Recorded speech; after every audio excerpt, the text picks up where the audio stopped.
In this video, we are solving the Intext question related to Dalton's law of partial pressures.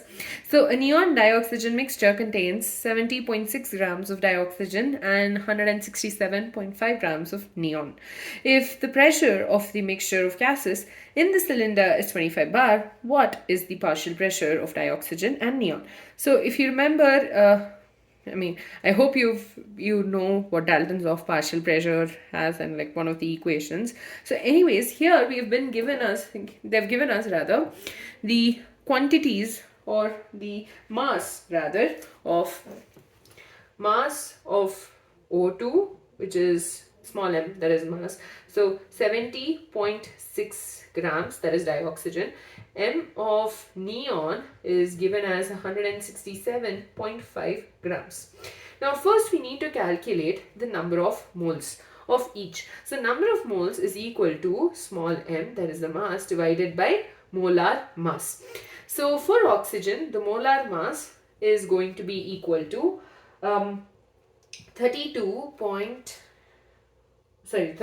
grams per mole, whereas for neon, molar mass equals to 20 grams per mole.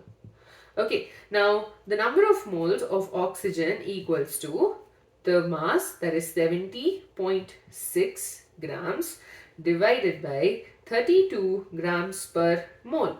So we are cancelling the quantity the unit gram, and we are getting 2.21 mole. Whereas the number of moles of neon equals to the mass 167.5 grams divided by 20 grams per mole. And this in turn is going to give us the number of moles of neon as 8.375 moles. Number of moles of neon and number of moles of oxygen, we have that. Okay, now in the last part of the Dalton's law of partial pressure, we got this relation where the partial pressure of the ith gas equals to the number of the mole fraction of the ith gas into the total pressure of the mixture. So this was the relation that we had gotten. So we will be calculating the mole fraction of oxygen and neon, because those are the two components of the mixture, and then figuring out the partial pressure of each.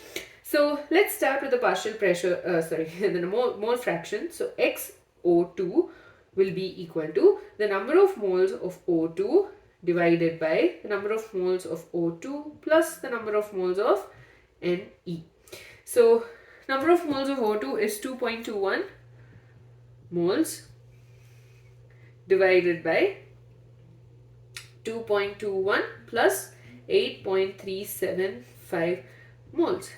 And this gets cancelled. Mole fraction, it does not have any units. So this is going to be equal to 0. So we'll be totaling it and we get 2.21 by 10.585, which is equal to 0.21.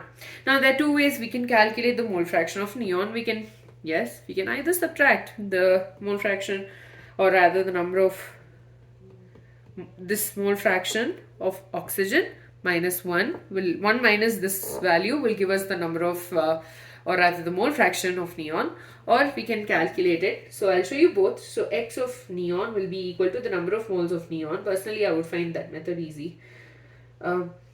Plus N of neon. So that's equal to 8.375 divided by, I'm just going to put this number in because this is a total of 2.21 plus 8.375. So 10.585. So this is going to give us 0.79, or we could have just done, so we know XNE plus XO2 will be equal to 1. So XNE equals to 1 minus mole fraction of oxygen. So 1 minus 0.21 would have again given us 0.79. So you can do either way. Perhaps this is probably more easier than this one. So we know now we have the value of the mole fraction of individual gases. We also have the P to total which is given over here 25 bar. So all we have to do is substitute the values. So P of oxygen will be equal to the mole fraction of oxygen, that is 0.21 into 25 bar. Okay. Next, that is going to get simplified to give us 5.25 bar. Next, P of Ne will be equal to 0.79 into 25 bar. And remember, units are always very important. So we are getting 19.75 bar. So here we have the individual, we have the individual values, or rather the partial pressures of each of the gases. First we started with we'd been given the masses of each of these gases. And so from there we were able to calculate the number of moles by basically dividing the masses by the molar mass.